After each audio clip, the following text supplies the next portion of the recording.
Blood dripped from Jamal Washington's oxygen tube as flight attendant Stephanie Keller yanked it from his nose. "Not permitted equipment," she sneered. As the 16-year-old's breathing faltered mid-flight, Dr. Andre Washington lunged toward his son, medical license in hand. Too late, Jamal's eyes rolled back. Before we dive deeper into this shocking story, let me know where you're watching from in the comments. Hit that like button and subscribe if you want more true stories about justice prevailing against discrimination. How would you react if you witnessed a flight attendant endangering a passenger's life? Let's find out what happened next in this unbelievable true story. The morning had started with such promise. Dr. Andre Washington, one of Atlanta's most respected neurosurgeons, carefully packed the last of his son's medical supplies into their carry-on luggage. He double-checked the portable oxygen concentrator, ensuring it was fully charged for their 4-hour flight to Boston. "Jamal, you got all your documentation?" Andre called out, his voice echoing through their spacious suburban home. 16-year-old Jamal Washington appeared in the doorway, a folder clutched in his slender hands. Despite the nasal cannula delivering supplemental oxygen through clear tubing, Jamal's bright eyes and quick smile revealed his excitement. "Got everything, Dad. All the doctor's notes, the FAA approval forms, and even that letter from Dr. Harrison explaining why I need it after the surgery." Andre nodded approvingly. Just 3 months ago, Jamal had undergone a complex procedure to treat a rare respiratory condition. The surgery had been successful, but his recovery required supplemental oxygen, especially during air travel when cabin pressure could exacerbate his breathing difficulties. "Perfect. This is going to be an amazing trip," Andre said, zipping the final bag. "The MIT Summer Science Program only accepts 50 students nationwide. You earned this." Jamal adjusted his cannula self-consciously. "I just hope I don't stand out too much." "You'll stand out because you're brilliant," Andre replied, placing a reassuring hand on his son's shoulder. "Not because of this temporary equipment." Lisa Washington, Andre's wife and a prominent civil rights attorney, entered the room with a travel mug of coffee. Her elegant pantsuit and briefcase indicated she was heading straight to court after seeing them off. "I wish I could come with you too," she said, hugging Jamal carefully to avoid disturbing his oxygen line. "This discrimination case has the worst timing." "We'll be fine," Andre assured her. "It's just 4 days until you join us.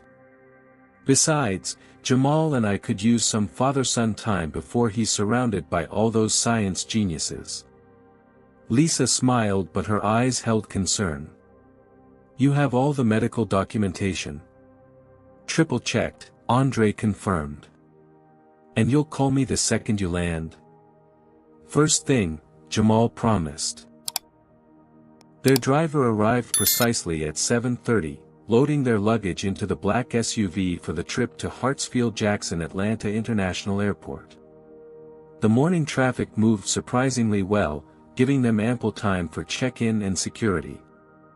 What they hadn't anticipated was the first sign of trouble at the TSA checkpoint.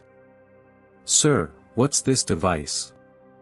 The TSA officer, whose name tag identified him as Bryce Thompson, held up Jamal's oxygen concentrator with suspicious scrutiny. "It's a portable oxygen concentrator. My son has a medical condition requiring supplemental oxygen," Andre explained calmly, reaching for the documentation in his carry-on. Thompson frowned, examining the device as if it might contain explosives. "We'll need to see medical documentation and proper approval for this." "Of course," Andre said, maintaining his composure as he handed over the comprehensive file of paperwork. "Everything's in order. We've flown with this equipment before." Thompson flipped through the papers with exaggerated slowness, his expression growing increasingly skeptical. "And you're saying you're his doctor?" No, I'm his father, Andre clarified. I am a doctor, a neurosurgeon at Emory University Hospital, but my son's pulmonologist provided all the necessary documentation there. Thompson continued to hold the line, examining each page with unnecessary thoroughness while the queue behind them grew. Jamal shifted uncomfortably, acutely aware of the stares from other passengers. I'll need to get a supervisor to verify this, Thompson finally said. 5 minutes later, a TSA supervisor arrived, quickly reviewed the documentation, and waved them through with an apologetic smile. Everything looks in order, Dr. Washington. Sorry for the inconvenience. As they gathered their belongings, Andre noticed Jamal's tight expression. You okay, son? Yeah, Jamal said quietly. Just the usual. Andre nodded, understanding his son's frustration. Even at 16, Jamal had already experienced a lifetime of subtle and not-so-subtle discrimination. Being both black and now dealing with a medical condition made him doubly vulnerable to unwarranted scrutiny. They reached their gate with 40 minutes to spare. Several passengers in the waiting area glanced at Jamal's oxygen equipment with curious or uncomfortable expressions. Andre had learned to ignore such looks, but he knew each one landed like a tiny dart on his son's self-esteem. Dr. Washington. The gate agent, a young man named Timothy Reed, approached them with a tablet in hand. I noticed you're traveling with medical equipment. I just wanted to confirm we have you properly seated with access to power for the device if needed. Andre smiled with relief at the professional treatment. Yes, thank you. We have all the documentation if you need to verify anything. No need, sir. It's all in our system, Reed assured them. We've seated you in 3A and 3B in first class where you'll have extra space and priority assistance if needed. We'll begin boarding in about 15 minutes. As Reed walked away, Jamal exhaled audibly. That was actually normal. That's how it should always be, Andre replied. When boarding began, they joined the first group called. Just as they approached the jet bridge entrance, a flight attendant with a tight blonde bun and pressed lips stopped them. Her name tag read, Stephanie Keller, Senior Flight Attendant. What's this equipment? She asked sharply, pointing at Jamal's concentrator. Andre explained once again, offering the FAA approval documents. Keller barely glanced at the paperwork. Fine. I'll need to verify this with the captain once we're aboard. Some people think they deserve special treatment, she added under her breath, just loud enough for them to hear. As they settled into their spacious first-class seats, Jamal turned to his father. Dad, I'm nervous about the program. What if everyone's smarter than me? Andre adjusted his son's cannula with practiced care. Let me tell you something. When I started my residency, I was the only black doctor in my cohort. People assumed I was there because of affirmative action, not because I graduated top of my class. But you know what I did? What? Jamal asked, genuinely curious. I let my work speak for itself. Excellence can't be denied forever, Andre said. And you, my son, are excellent. The plane began to taxi, and Jamal leaned back in his seat, allowing himself a moment of excitement about the prestigious program ahead. The prestigious Massachusetts Institute of Technology had selected him from thousands of applicants for their summer science immersion program. Despite his health challenges, his research proposal on respiratory biometrics had impressed the selection committee. As the aircraft accelerated down the runway and lifted into the clear blue sky, neither Jamal nor his father realized that their real troubles were about to begin. The seatbelt sign had barely turned off when Stephanie Keller appeared beside their row, her posture rigid and expression stern. "I need to see the documentation for that device again," she said, gesturing toward Jamal's oxygen concentrator. Andre maintained his professional demeanor. "Of course." He reached into his bag and produced the folder containing all their paperwork, physician statements, FAA approvals, and airline documentation. Keller took the folder and began examining each page with obvious skepticism.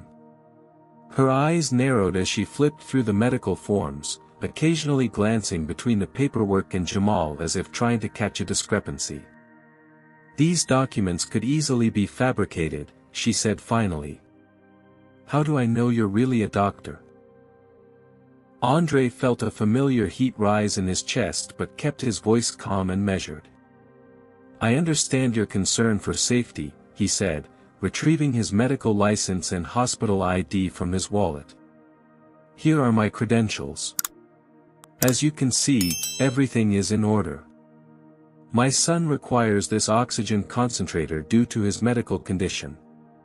Keller held Andre's ID card at arm's length, examining it with exaggerated scrutiny. By now, several nearby passengers had begun to take notice of the interaction, some turning in their seats or peering over headrests. "This says neurosurgeon," Keller noted. "Not pulmonologist. So you're not even the right kind of doctor for this condition." "I'm not serving as his physician, I'm his father," Andre explained patiently. "His pulmonologist certification is included in the documentation I provided." Jamal shifted uncomfortably in his seat. Andre could see his son's breathing pattern changing, becoming more rapid and shallow. A sign his anxiety was building. This was precisely the kind of stress that could exacerbate his condition. Another flight attendant, a younger man with a name tag reading Michael Turner, approached cautiously. "Everything okay here, Stephanie?" he asked, glancing apologetically toward Andre and Jamal. "I'm handling a potential safety issue with unauthorized equipment," Keller responded curtly. "I don't need assistance." "The equipment is fully authorized," Andre interjected calmly. "As the documentation clearly shows." Turner leaned slightly toward the paperwork. "It does look like standard medical approval forms," he observed. Keller pulled the documents away from his view. "I'm the senior flight attendant on this aircraft. Safety determinations are my responsibility." She turned back to Andre, her voice rising slightly. "This device doesn't look like standard approved equipment. It's a Resironic SimpliGo Mini," Andre explained. "One of the most commonly approved portable oxygen concentrators for air travel. The FAA approval is right there on page 3 of the documentation." Keller's lips tightened. "I've been flying for 22 years, and I know what approved devices look like. This one doesn't meet my standards." Andre took a slow, deliberate breath. "With all due respect, the FAA sets the standards, not individual flight attendants. I'd like to speak with the captain or chief flight attendant about this issue." "That won't be necessary. I have final authority over cabin safety," Keller insisted. "If you continue to be difficult, I'll have security meet the plane at our destination." Jamal's breathing had become noticeably labored now. The pulse oximeter on his finger showed his oxygen saturation dropping slightly, not to dangerous levels yet, but concerning. "Dad," he whispered, his voice tight with anxiety. Andre turned immediately to his son, medical instincts taking over. "Slow, deep breaths, Jamal. In through your nose, out through your mouth." He adjusted the oxygen flow slightly, then turned back to Keller. "This confrontation is causing my son distress, which is worsening his condition. I must insist that you allow us to use his medically necessary equipment without further harassment." The word harassment seemed to strike a nerve. Keller's face flushed slightly, but before she could respond, Turner interjected again. "Stephanie, the documentation does seem in order. Perhaps we should." "I'll handle this, Michael," she snapped. "Return to your duties." Turner hesitated, then reluctantly moved away, throwing a concerned glance over his shoulder. Keller leaned closer, lowering her voice. "Listen carefully. I don't care what paperwork you have. On my aircraft, I determine what's safe. If you don't stow that device, I'll have this plane diverted to the nearest airport and both of you removed." Andre met her gaze steadily. "What you're suggesting would endanger my son's health and violate multiple FAA regulations regarding accommodations for medical devices. I'm formally requesting that you consult with the captain about this issue." For a tense moment, it seemed Keller might escalate further. Then, with a final glare, she snatched the documentation folder closed and thrust it back at Andre. "This isn't over," she said, turning sharply and walking toward the front of the cabin. As she departed, several passengers immediately expressed their support. "That was completely inappropriate," said a middle-aged woman across the aisle. "I've never seen a flight attendant behave that way." "You handled that very professionally," commented an elderly man from the row behind. A younger woman leaned forward from her seat. "I'm Amara Jones, a registered nurse. If you need any assistance with your son during the flight, please let me know." "Thank you," Andre said, genuinely appreciative of the support. He turned his attention back to Jamal, whose color was slowly improving as his anxiety eased. "You doing okay?" Jamal nodded, though his expression remained troubled. "Why does this keep happening to us, Dad?" Andre wished he had a better answer. Some people let fear and prejudice guide their actions. But look around, there are good people too. He gestured discreetly to the supportive passengers. "The important thing is that we know our rights and stand up for them calmly." Jamal adjusted his nasal cannula. "Do you think she'll come back?" "I hope not," Andre said, though a sense of unease lingered. "Try to relax and enjoy the flight. We've got a big week ahead at MIT." For a brief moment, as the plane cruised smoothly through the sky, it seemed the worst had passed.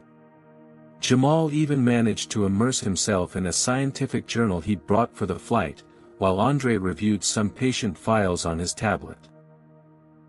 Neither suspected that Stephanie Keller was merely regrouping for a more aggressive confrontation. 30 minutes of peaceful flying lulled Andre into a false sense of security. Jamal had finally relaxed enough to doze off, his breathing steady and oxygen levels stable. Andre was reviewing research papers when a shadow fell across his tablet. Stephanie Keller had returned, this time clutching a laminated document. Behind her stood another flight attendant, a tall man with a name tag reading Derek Palmer, who looked profoundly uncomfortable with the situation. "Dr. Washington," Keller announced loudly enough to wake Jamal. "I've consulted our airline regulations manual. Section 24B clearly states that all electronic devices must be FAA-approved models." She thrust the laminated page toward him, her finger pointing to a paragraph of text.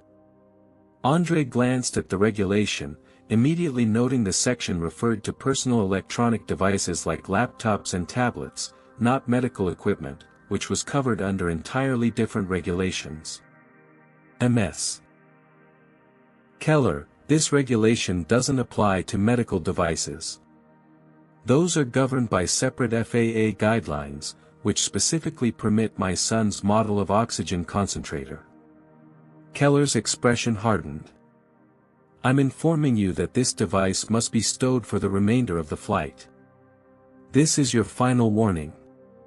Jamal was fully awake now, his eyes wide with alarm as he looked between his father and the flight attendant. Andre straightened in his seat, his voice firm but controlled.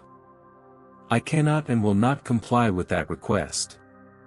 My son requires continuous supplemental oxygen due to his medical condition. Removing it would pose an immediate health risk and could lead to serious complications." "Dad?" Jamal's voice had a slight tremor. "It's okay, Jamal," Andre reassured him, though his own heart was racing. He turned back to Keller.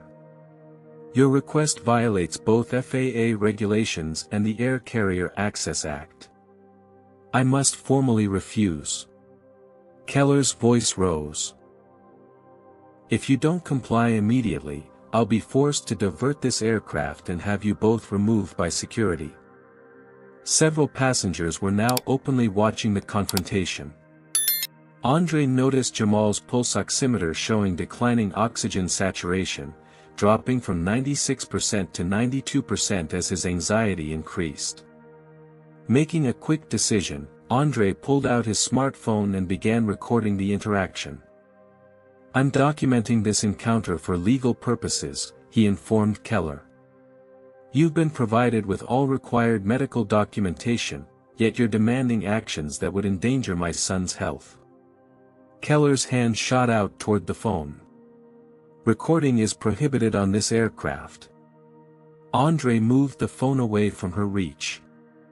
"Federal regulations permit recording if there's a reasonable belief that rights are being violated, which is precisely what's happening."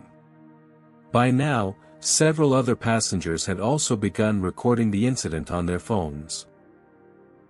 Keller's face flushed with anger as she noticed the multiple devices pointed in her direction. Suddenly, the captain's voice came over the intercom, "Ladies and gentlemen, we're expecting some turbulence ahead. Please return to your seats and fasten your seatbelts. Flight attendants, please be seated." Keller ignored the announcement, continuing to hover over Andre and Jamal. "That device is causing a disturbance on this flight," she insisted. "The only disturbance is coming from you, ma'am," called out a passenger from several rows back. Andre noticed Jamal's breathing becoming more labored, his chest rising and falling rapidly. The pulse oximeter now showed 90%, concerning, but not yet critical. "My son's condition is worsening due to this confrontation," Andre said. "Please return to your seat as the captain instructed." Keller leaned in closer. "I think he's faking it for attention. I've seen plenty of people try this act before." The accusation was so outrageous that Andre momentarily lost his composure. "How dare you?" He caught himself, taking a deep breath. As a doctor, he'd learned that maintaining calm was essential in crisis situations. He tried to call Lisa for legal advice, but his phone showed no signal at cruising altitude. From across the aisle, Amara Jones unfastened her seatbelt and approached. "I'm a registered nurse," she said firmly, displaying her credentials to Keller. "This young man is showing genuine signs of respiratory distress. Your actions are exacerbating a legitimate medical condition."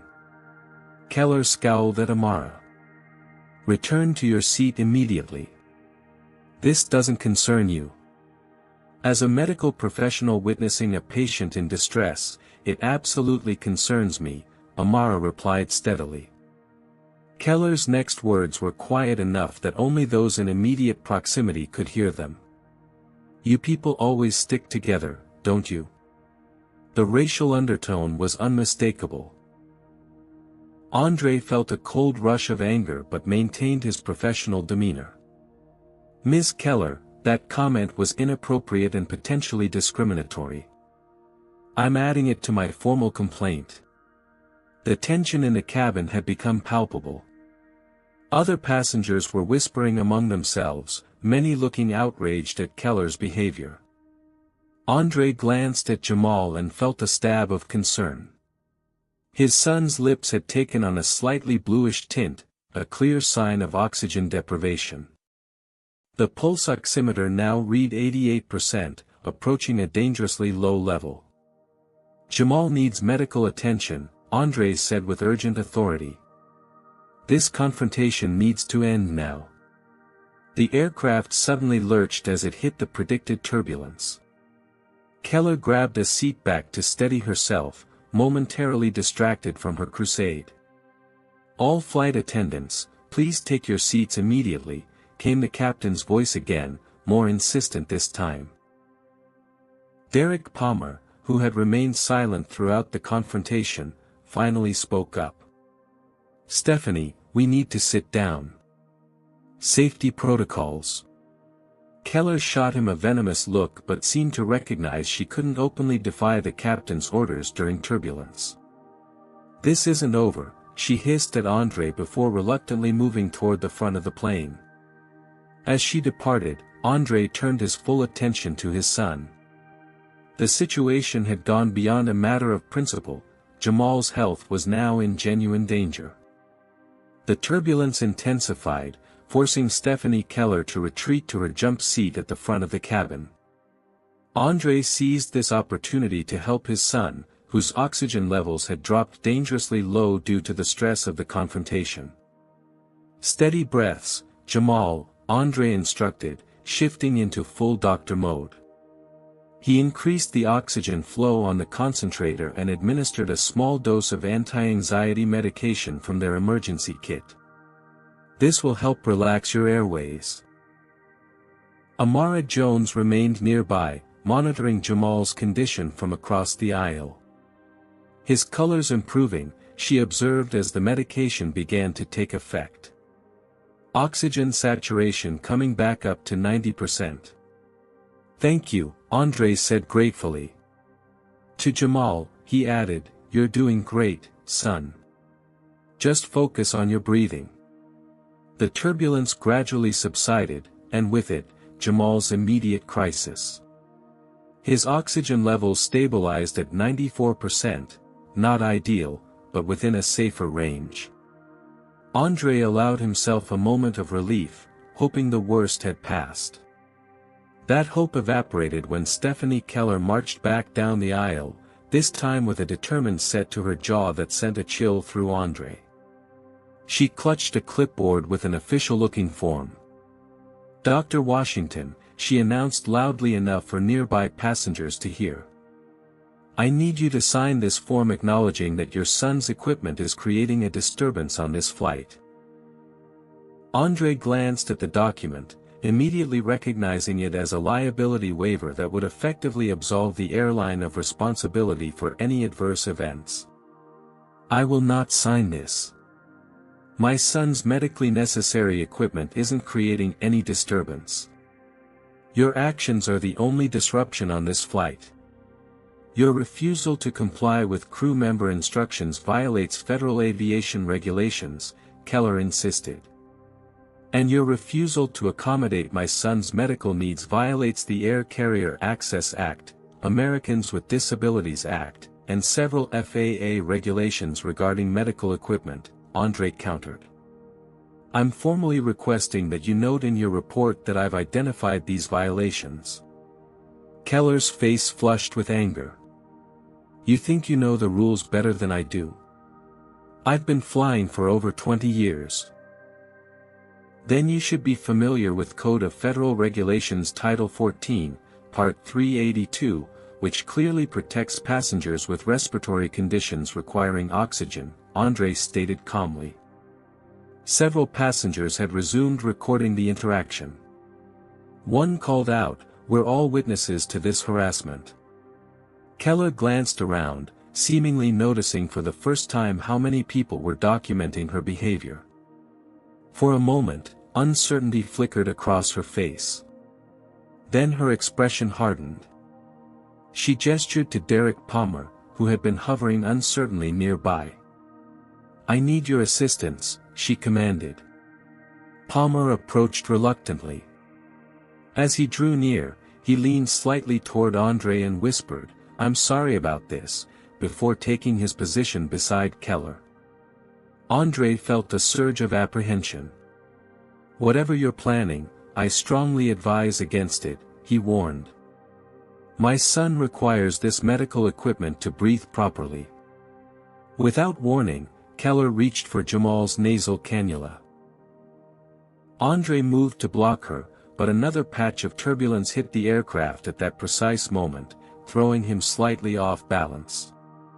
In that split second, Keller grabbed the oxygen tube and yanked it forcefully from Jamal's nose. The sudden movement caused the thin tube to scrape against his nostril, drawing blood that immediately began to drip down his face. "Not permitted equipment," Keller declared triumphantly, holding up the disconnected tube. "Now we've restored safety to this aircraft." The brutality of the action stunned everyone who witnessed it. Jamal gasped, his hands flying to his face as blood mixed with tears of shock and pain. His oxygen levels immediately began to plummet. "What have you done?" Andre shouted, all professional composure momentarily forgotten. He lunged for the tube, but Keller held it out of reach. Andre shifted instantly into emergency response mode. "Jamal, stay calm," he instructed, though his own heart was racing. He examined the tube and saw that Keller's aggressive removal had damaged the connection point. Jamal's lips were already turning blue, his oxygen saturation dropping rapidly below 85%, a dangerously low level that could lead to tissue damage or worse. "He needs that oxygen immediately." Amara called out, rushing to help despite the seatbelt sign. Andre worked frantically to repair the damaged tube, using medical tape from their emergency kit to create a temporary seal. Meanwhile, Jamal's breathing became increasingly labored, each breath a painful struggle. "Someone get the emergency oxygen," the passenger shouted. "Call the captain," yelled another. Passengers throughout the cabin were now on their feet, shouting in protest at Keller's actions. "You could kill that boy," an elderly woman cried out. "This is assault," yelled a man in business attire. Keller seemed momentarily taken aback by the vehement reaction. "I was following protocol for unauthorized." "That's a lie," interrupted a passenger who had been recording the entire incident. "We all saw what happened." As chaos erupted around them, Andre focused solely on his son. He managed to reattach the damaged tube, but Jamal had already begun losing consciousness, his eyes rolling back. "Stay with me, Jamal," Andre pleaded, his doctor's training warring with his father's terror. The plane's intercom crackled to life. "This is Captain Reynolds. We are initiating emergency landing procedures. All passengers and crew, prepare for descent and secure all loose items." What would you do if you witnessed such a shocking act of discrimination that endangered someone's life? Comment number 1 if you believe Stephanie Keller should face criminal charges for her actions. Hit that like button if you're outraged by this injustice and subscribe to hear how this shocking story concludes. Would you have intervened to help Jamal and Dr. Washington? Let's see what happened next as this harrowing situation continues to unfold. Emergency descent initiated. Flight attendants prepare the cabin. Captain Reynolds' voice carried urgency through the intercom system. The aircraft banked sharply, beginning a controlled but rapid descent toward Kansas City International Airport. Andre Washington worked frantically to stabilize his son. The temporary repair to the oxygen tube was holding, but Jamal's condition remained precarious. His oxygen saturation hovered at a dangerous 82%, and his consciousness fluctuated. "Jamal, stay with me," Andre urged, his voice steady despite the fear gripping his heart. "Focus on my voice. Slow, shallow breaths." Across the aisle, Amara Jones unbuckled her seatbelt despite the warning lights. "I'm coming to help," she said, moving to their row. "What can I do?" "Monitor his pulse while I maintain his airway," Andre instructed, falling into the practiced rhythm of emergency medicine. If it drops below 50, let me know immediately. As they worked to stabilize Jamal, Stephanie Keller's voice came over the intercom, attempting to control the narrative. Ladies and gentlemen, we're diverting to Kansas City due to a disruptive passenger situation. Please remain calm and seated with your seatbelts fastened. The announcement sparked immediate outcry from those who had witnessed the truth. That's a lie, shouted a man several rows back. She attacked a child with medical equipment. We all saw what happened, called another passenger. We have it on video, added a third.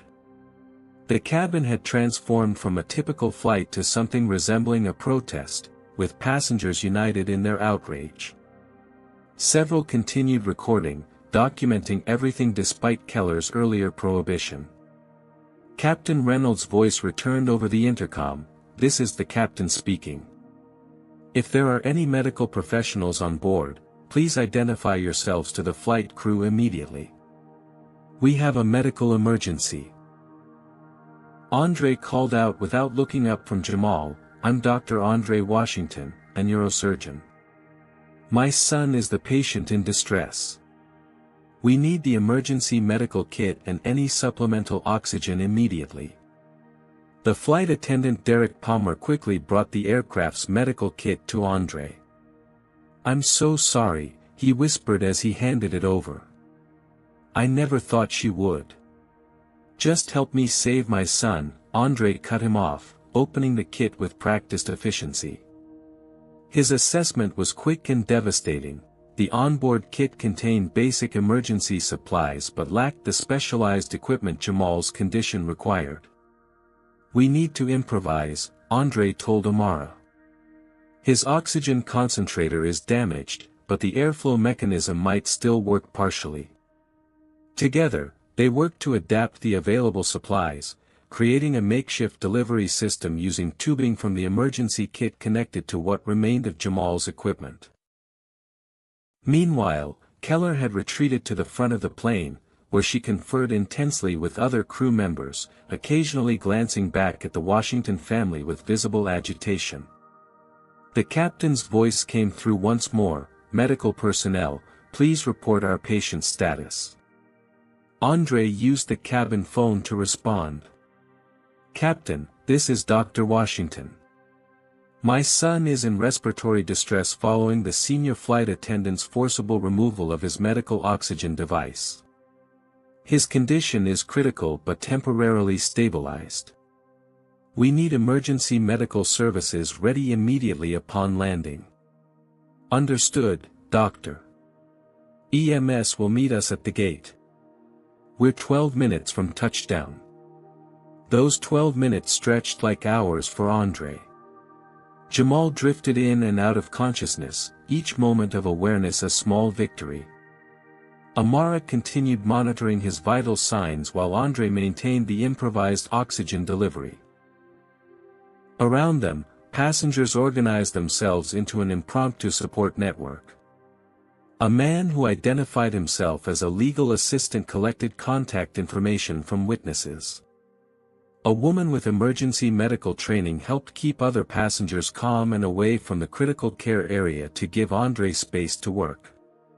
Jamal, we're landing soon, Andre told his son during a moment of consciousness. Just stay with me a little longer. Jamal's eyes flickered open, focusing briefly on his father's face. His hand weakly gripped Andre's, a silent communication between them. Several rows back, a passenger was using the aircraft phone to contact a hospital in Kansas City, relaying Jamal's condition and medical history as Andre called it out. The atmosphere had transformed completely. What had begun as a routine flight was now a unified emergency response, with passengers and most crew members working together to ensure Jamal's survival. Andre used the aircraft's phone system to make one final call before landing. This is Dr. Andre Washington. I need to speak with the Chief of Emergency Medicine at the nearest hospital to Kansas City International Airport.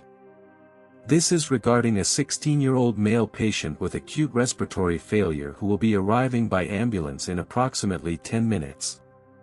His medical credentials opened the necessary doors, allowing him to give detailed instructions for Jamal's care upon arrival. He has a history of restrictive lung disease following thoracic surgery 3 months ago. He'll need immediate oxygen support, possibly BiPAP or intubation if his levels don't stabilize. As the plane began its final approach, the captain addressed the passengers once more, "Ladies and gentlemen, we will be landing in approximately 3 minutes. Emergency vehicles are standing by. Please remain in your seats until medical personnel have boarded and attended to our patient." The aircraft touched down with a slight bump, taxiing rapidly to the gate where a fleet of emergency vehicles waited with flashing lights. As promised, the moment the aircraft door opened, paramedics rushed aboard with a stretcher and emergency equipment. Andre identified himself immediately. "I'm Dr. Washington, the patient's father and a neurosurgeon. My son has acute respiratory failure following removal of his supplemental oxygen." The lead paramedic nodded efficiently. "We've been briefed, Doctor. We'll take it from here." As the medical team transferred Jamal to the stretcher, his eyes fluttered open again, finding his father's face. "Dad?" His voice was barely audible. "I'm right here, Jamal. These people are going to help you breathe easier. I'll be with you the whole time." As the paramedics prepared to transport Jamal from the aircraft, passengers applauded in a show of support. Several called out encouragement, while others continued recording to document every aspect of the incident. Andre turned to Amara. "Thank you for your help. I don't know what would have happened without you." "Go with your son," she replied. "I'll make sure everyone's contact information is collected for the inevitable investigation." As the medical team carried Jamal toward the exit, Andre found himself facing Stephanie Keller, who stood near the cockpit door with arms crossed. Their eyes met briefly, hers defiant, his filled with a father's controlled fury. The confrontation would have to wait. Jamal needed him now. The fluorescent lights of Kansas City International Airport security office cast harsh shadows across the faces of everyone gathered inside. FAA officials had arrived with remarkable speed, accompanied by airport police officers who had established a perimeter around the gate area. Andre Washington stood at the center of a storm of activity, torn between following his son to the hospital and ensuring that Stephanie Keller faced consequences for her actions. Jamal had been stabilized by the emergency medical team and was being transported to Kansas City Medical Center, but remained in serious condition. "Dr. Washington," said a gray-haired man in a crisp FAA uniform, "I'm Regional Director Thomas Harrington. We need your statement about what occurred on that aircraft." Andre glanced anxiously toward the exit where the ambulance awaited. "My son needs me." "I understand completely," Harrington replied. "But we have a serious situation here with potential criminal implications. Your testimony is crucial." Stephanie Keller stood across the room, speaking animatedly to an airline representative. Her gestures were defensive, her expression alternating between indignation and growing concern as she noticed the number of passengers waiting to give statements against her. "That woman removed my son's medical oxygen by force," Andre said, his voice tight with controlled anger. "She ignored documentation, FAA regulations, and basic human decency. My son could have died." "She's claiming the device presented a safety hazard," Harrington noted, watching Andre's reaction carefully. "That's absolutely false," Andre replied. "We had complete documentation, physician approval, and explicit FAA clearance for the device. Multiple passengers recorded the entire incident." As if on cue, a young passenger approached, phone in hand. "Sir, I have clear video of everything that happened. She yanked that tube out of the boy's nose hard enough to make him bleed." Director Harrington viewed the footage, his expression growing increasingly grave. "We'll need a copy of this video for our investigation." More passengers came forward, each with their own recordings or statements. The evidence against Keller mounted by the minute. Andre's phone rang. Lisa was calling. He had texted her about the emergency landing as soon as they'd touched down. "Andre, what's happening? Is Jamal all right?" Lisa's voice carried the sharp edge of fear barely contained.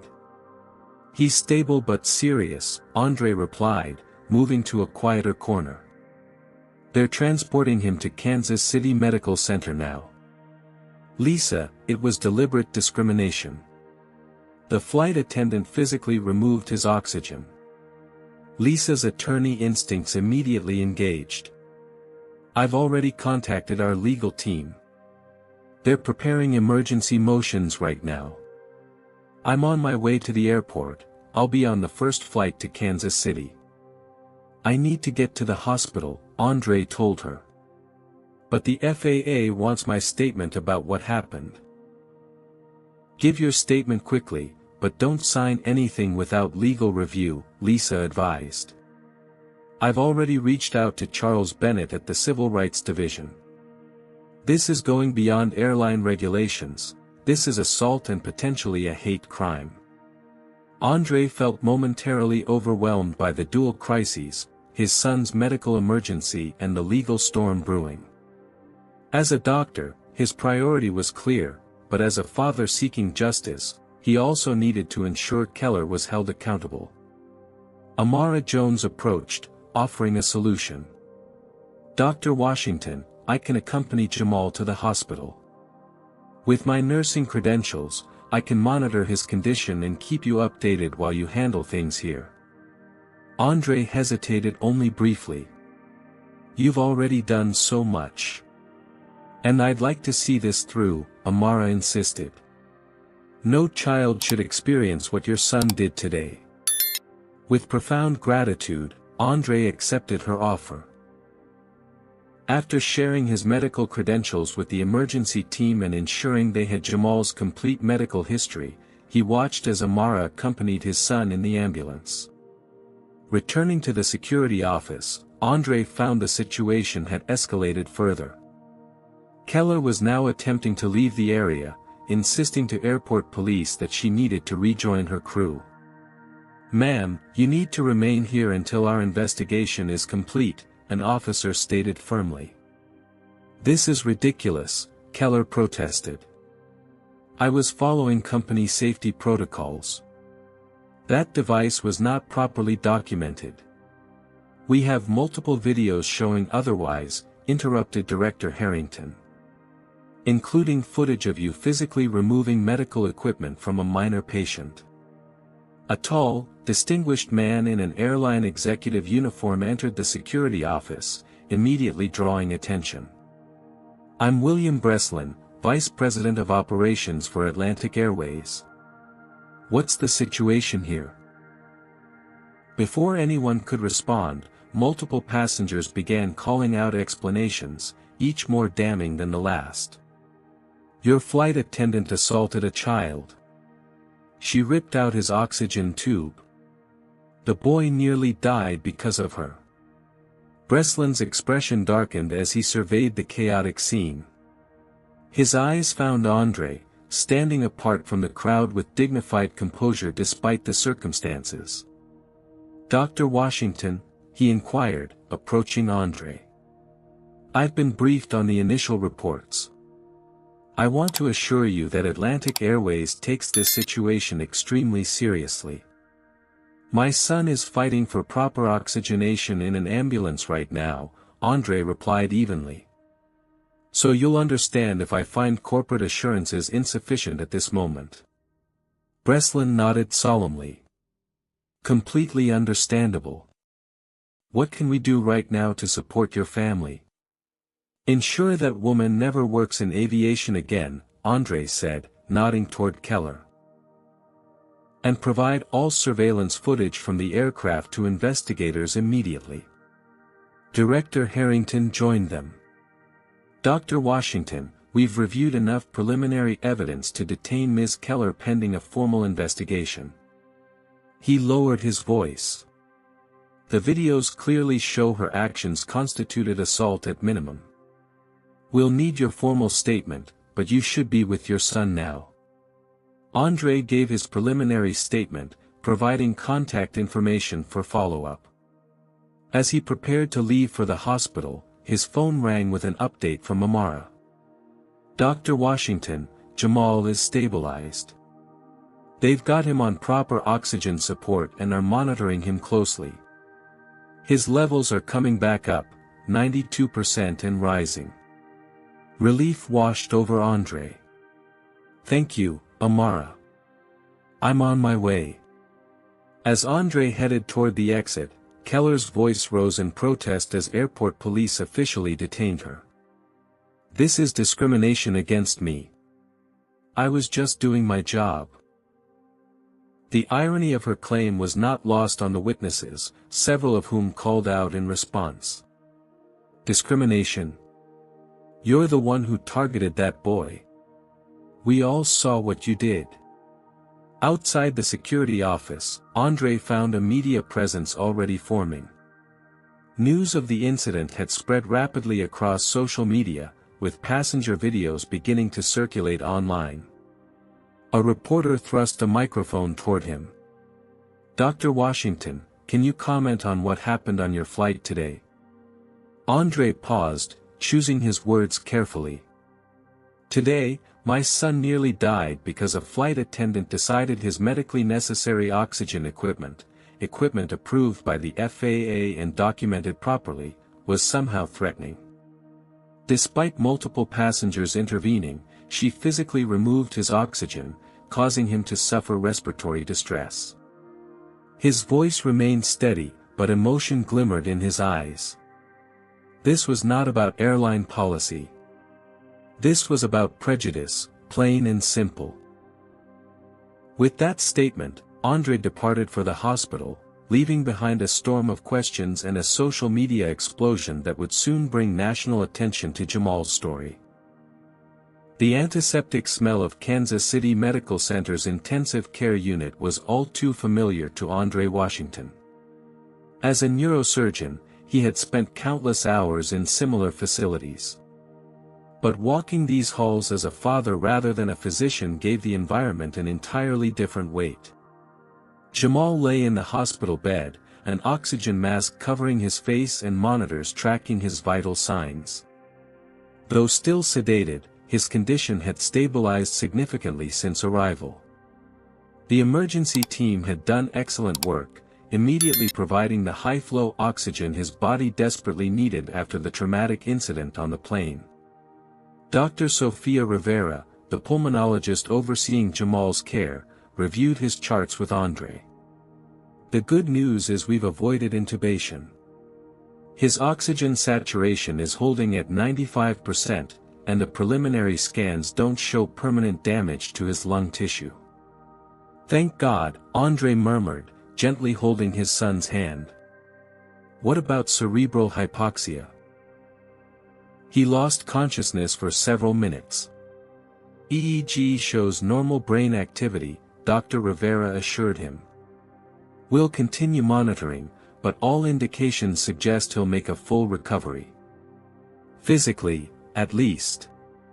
The unspoken concern hung between them, the psychological trauma of having life-supporting equipment forcibly removed in a confined space thousands of feet above the ground. That kind of trauma wouldn't show on medical scans. Amara Jones, who had remained at the hospital despite having no obligation to do so, stood nearby. He's strong, she observed. The way he fought to stay conscious even when his oxygen dropped so low, that takes incredible will. Andre nodded gratefully. I can never repay you for what you've done, Amara. Just seeing him recover is enough, she replied. I've left my contact information with your wife's office. I'll testify about what I witnessed whenever needed. The door to Jamal's room opened, and Lisa Washington entered with the focused intensity that had made her one of Atlanta's most formidable civil rights attorneys. She moved immediately to Jamal's bedside, touching his face with gentle fingers. "My baby," she whispered, before turning to embrace Andre. "I took the first flight out.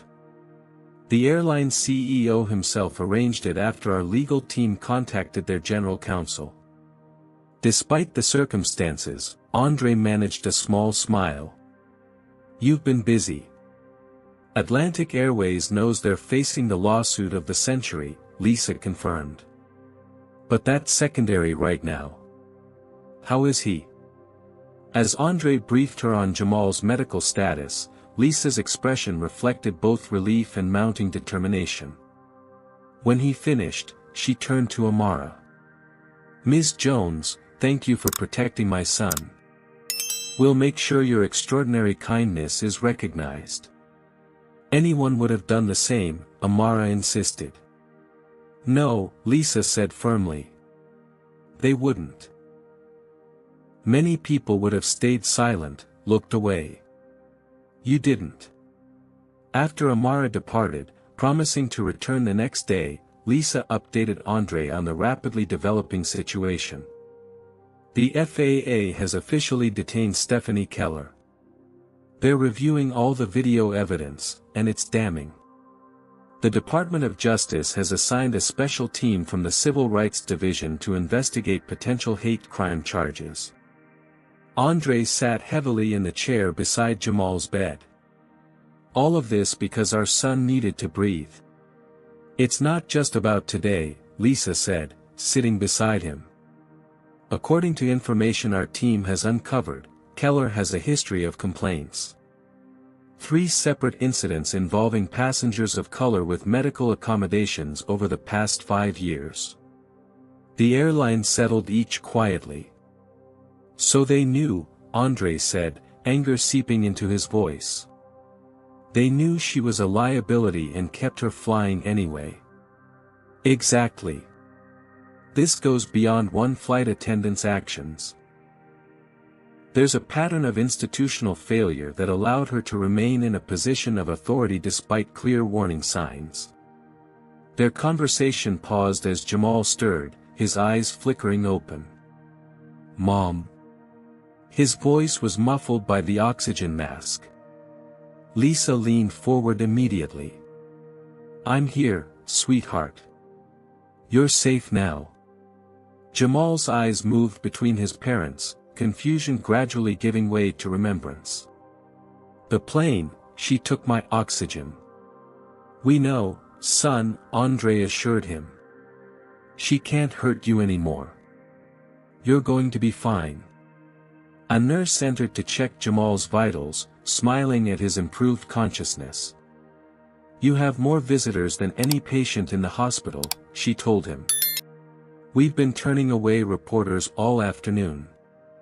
"Reporters?" Jamal asked weakly. Lisa and Andre exchanged a glance. "The incident has gone viral," Lisa explained gently. "Videos from the plane are all over social media. People are outraged about what happened to you. The hospital has received flowers, cards, and well wishes from across the country," the nurse added as she adjusted Jamal's fore. "The front desk looks like a florist shop." As the nurse departed, Andre's phone rang with a call from MIT. "Dr. Washington, this is Dr. Helena Chen from the Summer Science Program. We've heard about what happened to Jamal. Please let him know his place in the program is secure, and we can delay his start date until he's fully recovered." "Thank you," Andre replied, genuinely touched by the consideration. That will mean a lot to him. When he shared the news with Jamal, a ghost of a smile appeared beneath the oxygen mask. "Still want me?" "Of course they do," Lisa assured him. "Your brilliant mind hasn't changed, just your timeline." A soft knock at the door interrupted them. A hospital administrator entered, looking apologetic. Dr. and Mrs. Washington, I'm sorry to disturb you, but there are representatives from several social justice organizations in the waiting area. They're offering resources and support for your family. Tell them we appreciate their concern, Lisa replied. We'll connect with them tomorrow after Jamal has had more rest. After the administrator left, Andre noticed Jamal watching him intently. What is it, son? Jamal removed his oxygen mask momentarily, his voice stronger than before. What's going to happen to her? The flight attendant? She's facing serious consequences, Andre explained carefully.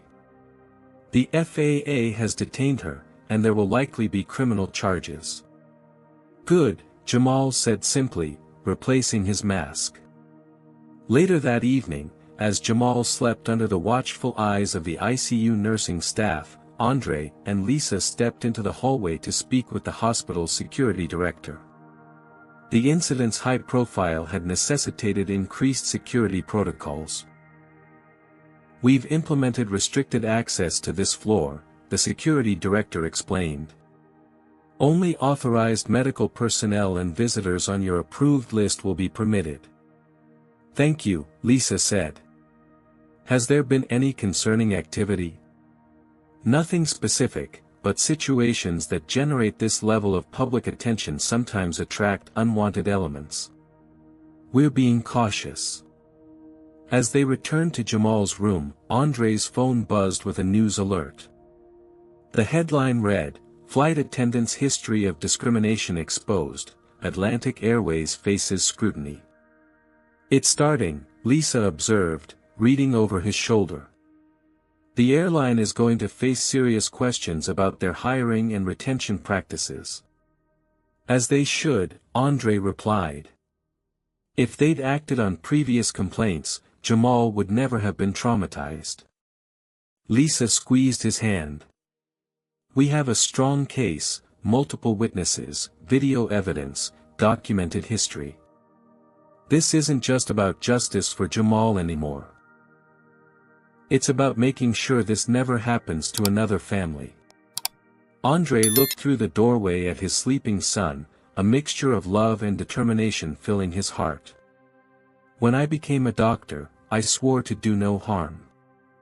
I believe in healing, in second chances. But what that woman did to our son crossed a line that can't be uncrossed. The law will hold her accountable, Lisa assured him. And we'll make sure the systems that enabled her are reformed. As night fell over Kansas City, the Washington family remained united in their hospital vigil. Outside, a movement was building, one that would eventually transform airline policies nationwide and force a long overdue reckoning with discrimination in transportation. But for tonight, their focus remained on Jamal's steady breathing and the beeping monitors that confirmed their son would live to fight another day. 1 week after the harrowing incident that nearly cost Jamal Washington his life, the hospital staff gathered to celebrate his discharge. Though still requiring supplemental oxygen, his condition had improved enough for him to continue recovery at the hotel suite Atlantic Airways had provided for the Washington family. Remember, take it slow, Dr. Rivera cautioned as she signed the discharge papers. Your body needs time to heal from the oxygen deprivation. No strenuous activity for at least 2 more weeks.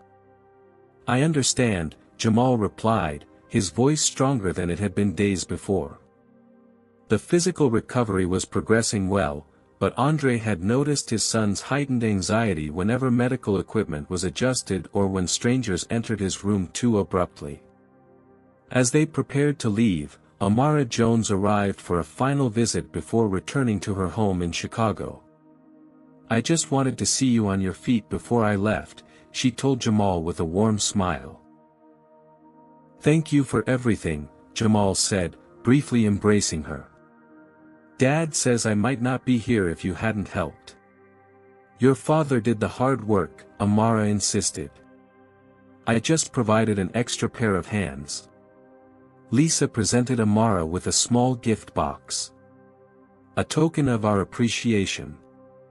We can never fully repay your kindness, but we wanted you to have this. Inside was a delicate silver pendant engraved with the medical caduceus and the words, "With courage, healing begins." Amara's eyes glistened as she fastened it around her neck. "I'll wear it to remind me of Jamal's courage," she said. "And to remember that speaking up matters." After Amara's departure, the family was escorted through a private hospital exit to avoid the media representatives still maintaining a presence outside. The incident had become a national story, with passenger videos viewed millions of times across social media platforms. At their hotel suite, Lisa updated Andre and Jamal on the rapidly developing legal situation. The FAA has formally charged Stephanie Keller with multiple violations of aviation safety regulations, including interference with a flight crew member's duties, as she ignored the captain's orders to be seated during turbulence, and reckless endangerment of a passenger. "What's the potential penalty?" Andre asked. "Substantial fines and possible imprisonment," Lisa replied. "But that's just the beginning." The Department of Justice has opened a formal civil rights investigation under Title VI of the Civil Rights Act, which prohibits discrimination in programs receiving federal funding, including airlines. Jamal listened intently, his expression thoughtful. "So this isn't just about what happened to me?" "No, sweetheart," Lisa explained. "Your case has opened a much larger investigation into patterns of discriminatory behavior in air transportation. The DOJ is reviewing incidents nationwide." Later that afternoon, news broke that Atlantic Airways had terminated Stephanie Keller's employment following their internal investigation. The company's statement acknowledged a serious breach of company policies, federal regulations, and basic human decency.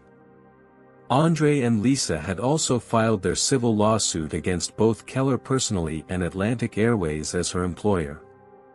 The complaint detailed multiple counts of negligence, discrimination, assault, and intentional infliction of emotional distress. As media coverage continued, the narrative broadened to examine systemic issues of discrimination in transportation. Cable news panels featured experts discussing the intersection of medical discrimination and racial bias, with Jamal's case as the central example. "They keep showing those videos," Jamal noted, watching a news segment that featured blurred footage from the plane. "It's weird seeing myself like that, not being able to breathe." Andre muted the television. "We can limit your exposure to the coverage if it's troubling you, son." "No, it's important people see it," Jamal insisted. "But maybe I should talk to someone about how it makes me feel. Sometimes I wake up thinking I can't breathe, even though my oxygen levels are fine." Andre and Lisa exchanged glances, both relieved at their son's self-awareness. They had already researched trauma specialists but had been waiting for Jamal to indicate readiness. "That's a great idea," Lisa said. "We've found several excellent therapists who specialize in medical trauma. Would you like to review their profiles together?" The following day, Jamal had his first session with Dr. Maya Patterson, a psychologist specializing in adolescent trauma. While Jamal spoke with Dr. Patterson, Andre received a call from his hospital in Atlanta. "Take all the time you need, Andre," his chief of surgery assured him. "We've redistributed your cases and patient load. Your family comes first right now." "Thank you, Robert. I appreciate the support." Meanwhile, preparations for the legal proceedings against Keller moved forward at an unprecedented pace. The preliminary hearing revealed her defense strategy, claiming she had genuine concerns about the safety of Jamal's oxygen equipment and had acted within her authority as a flight attendant. The prosecution countered with overwhelming evidence, including video recordings from multiple angles showing her dismissal of proper documentation and her aggressive removal of Jamal's oxygen tube. Expert witnesses testified that the portable oxygen concentrator posed absolutely no safety risk to the aircraft and was explicitly approved by FAA regulations. The judge denied bail, citing the severity of the charges and deeming Keller a flight risk due to her connections in the airline industry. 1 month after the incident, the Washington family gave their first formal television interview. The decision hadn't been easy, but as Lisa pointed out, controlling our narrative prevents others from defining it for us. The interview, conducted in their hotel suite, revealed the full impact of the incident. Jamal spoke with remarkable poise about his experience, though his hand occasionally reached for his father's when recounting the most traumatic moments. "I just remember thinking, why doesn't she believe us?" Jamal explained to the interviewer. "We had all the documents. My dad showed his medical license. Other passengers were telling her she was wrong. But none of it mattered." "Do you think race was a factor?" the interviewer asked carefully. Jamal glanced at his parents before answering. "I think if I didn't look the way I do, she might have given us the benefit of the doubt. Instead, she assumed the worst about us. That we were lying, that our paperwork was fake, that I was faking my condition." The interview resonated deeply with viewers nationwide. By the following morning, Jamal had received thousands of supportive messages, including many from young people with medical conditions who had experienced similar discrimination. Andre was particularly moved by his son's composure during the interview. "You handled that with incredible grace, Jamal. I'm so proud of you. I kept thinking about what you always tell me, Dad," Jamal replied. "That excellence can't be denied forever." 2 months after the incident, Jamal felt strong enough to begin working with the MIT professors who had offered to provide private instruction until he could formally join the program. The university had arranged virtual sessions with leading scientists in respiratory biometrics, Jamal's original research interest that had now taken on profound personal significance. As Jamal immersed himself in academic work, finding healing through intellectual engagement, Andre and Lisa continued their advocacy. Andre spoke at medical conferences about the intersection of medical discrimination and racism, while Lisa leveraged her legal expertise to push for industry-wide policy changes. A support group formed for families who had experienced similar discrimination, with the Washingtons providing resources and connections to legal assistance. What had begun as a traumatic individual incident was transforming into a movement for systemic change. The trial date for Stephanie Keller was set for early fall, coinciding with what would have been Jamal's original start date at MIT. As the family prepared for this next phase of their journey, Jamal made a quiet but significant announcement over dinner one evening. "I want to attend the trial," he said. "I need to be there in person." His parents exchanged concerned glances. "Are you sure, sweetheart?" Lisa asked. "Dar. Patterson mentioned it might be re-traumatizing." "I've discussed it with her," Jamal assured them. "She thinks it might actually help my healing process. I need to see this through, not just for me, but for everyone else who's faced discrimination and didn't have videos or witnesses or parents who could fight back." Andre studied his son's face, seeing not just determination but a newfound maturity forged through adversity. "Then we'll be there together," he said simply. "As a family." As summer transitioned to fall, Jamal continued growing stronger, both physically and emotionally. The support that had poured in from around the world had shown him that for every Stephanie Keller, there were thousands of people willing to stand against injustice. With each passing day, the Washington family moved closer to their dual goals: justice for what had happened and transformation of the systems that had allowed it to occur. The upcoming trial would be challenging, but they would face it united, their eyes fixed not just on accountability for past wrongs but on creating a more equitable future.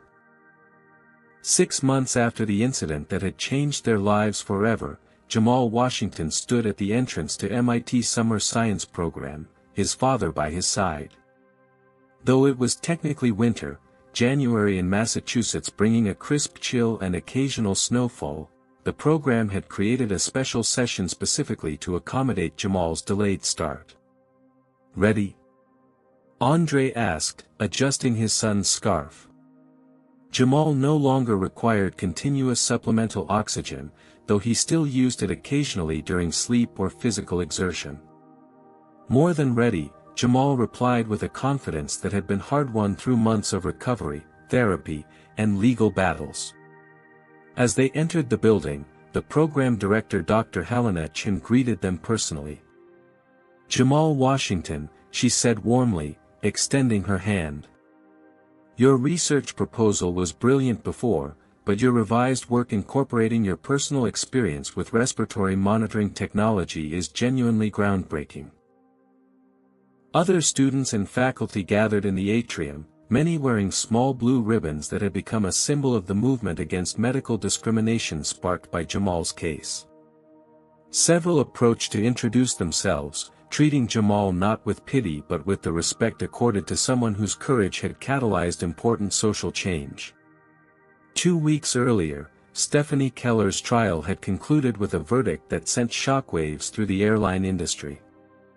Found guilty on all counts, she faced the judge for sentencing in a packed courtroom where the Washington family sat in the front row. Judge Miranda Ortiz had delivered a powerful statement before announcing the unprecedented sentence. "The court recognizes that Ms. Keller's actions went beyond negligence or momentary poor judgment. When you deliberately removed life-supporting medical equipment from a minor patient, you violated not just federal aviation regulations but the most basic covenant of human decency.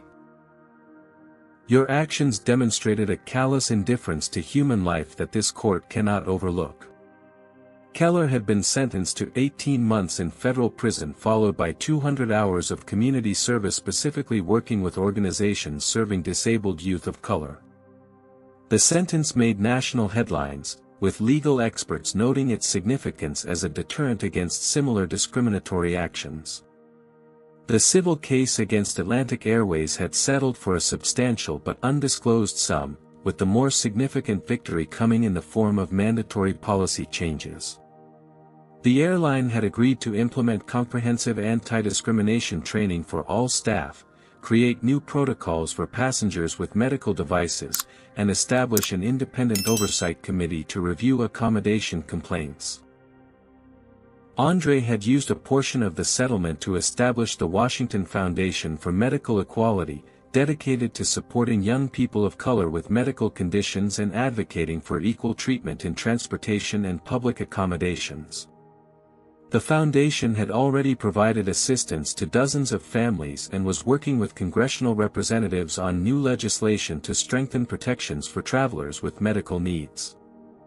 Lisa's legal advocacy had resulted in the FAA revising all medical accommodation protocols, creating clearer guidelines that prioritized passenger safety over subjective crew member judgments. The Washington Regulations, as they were informally known throughout the industry, had become the new standard for airlines nationwide. Jamal's recovery journey had not been without challenges. The physical healing had progressed steadily, but the psychological impact had manifested in unexpected ways. Anxiety attacks when boarding planes, heightened alertness around authority figures, occasional nightmares reliving the moment of oxygen deprivation. Through therapy with Dr. Patterson and the unwavering support of his family, Jamal had gradually reclaimed his sense of security. Each milestone, his first flight after the incident, speaking at a national conference on medical equity, starting at MIT, represented not just personal healing but a public reclamation of spaces that discrimination had temporarily made hostile. Now, as Jamal settled into his dormitory room and prepared for his first day of classes, Andre reflected on the extraordinary journey they had traversed.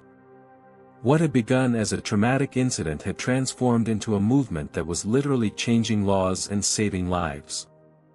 After helping Jamal arrange his belongings, Andre prepared to return to Atlanta, where he had recently resumed his medical practice with a new focus on underserved communities.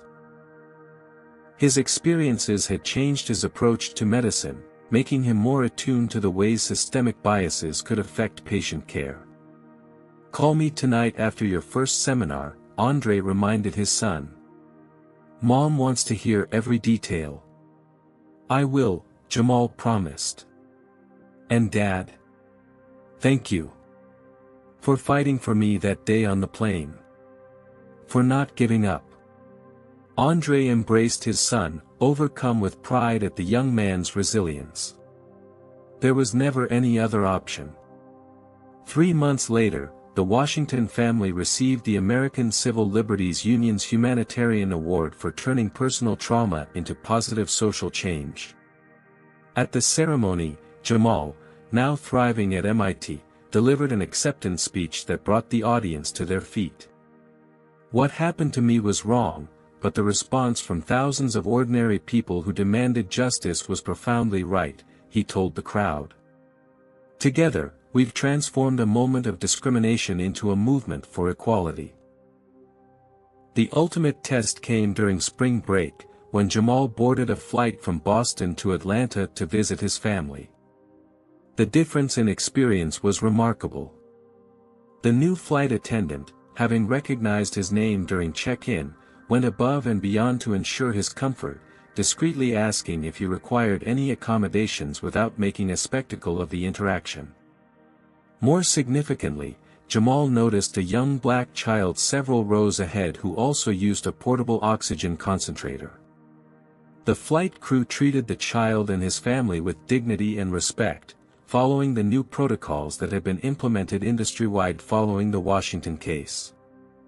As the child passed Jamal's row during deplaning, their eyes met in a moment of silent recognition. The boy's mother glanced between them, suddenly realizing who Jamal was. "Thank you," she mouthed silently over her son's head. That evening, at dinner with his parents, Jamal shared the experience. "Seeing that kid being treated with dignity, knowing he didn't have to go through what I did, that made everything worth it." Andre squeezed his son's shoulder, reflecting on their journey from victims to advocates to changemakers. The system hadn't transformed completely, discrimination never disappeared overnight, but meaningful progress had occurred, and lives were being protected as a result. "I've made a decision," Jamal announced as they finished dessert. "I'm going to apply to medical school after MIT. I want to become a pulmonologist like Dr. Rivera." Lisa smiled knowingly. "Following in your father's footsteps into medicine?" "But charting my own path," Jamal clarified. "Using my experience to help others who struggle to breathe freely, in every sense of that phrase." As the Washington family drove home through the Atlanta evening, the lights of the city twinkling around them, they carried with them the knowledge that their courage had created ripples of change extending far beyond their personal victory.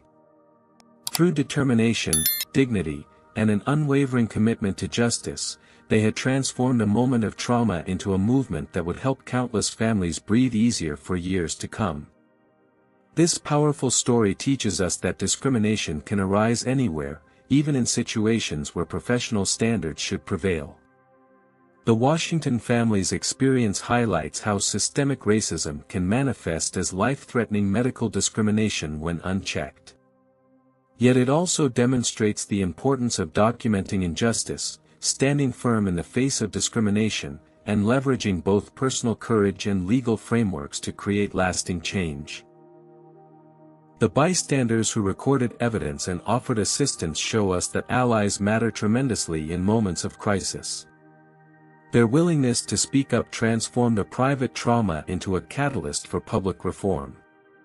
Most importantly, the story reveals that true justice extends beyond individual accountability to address the systems that enable discrimination in the first place. Jamal's journey reminds us that healing from discrimination is complex but possible, especially when trauma becomes a source of purpose. By channeling their experience into advocacy, the Washington family transformed victimhood into empowerment, creating protections that will benefit countless others facing similar situations. What would you do if you witnessed discrimination like what happened to Jamal? Has this story changed how you'll respond if you see someone being treated unfairly? Share your thoughts in the comments below, and if this story moved you, please hit that like button and subscribe to hear more powerful accounts of justice prevailing.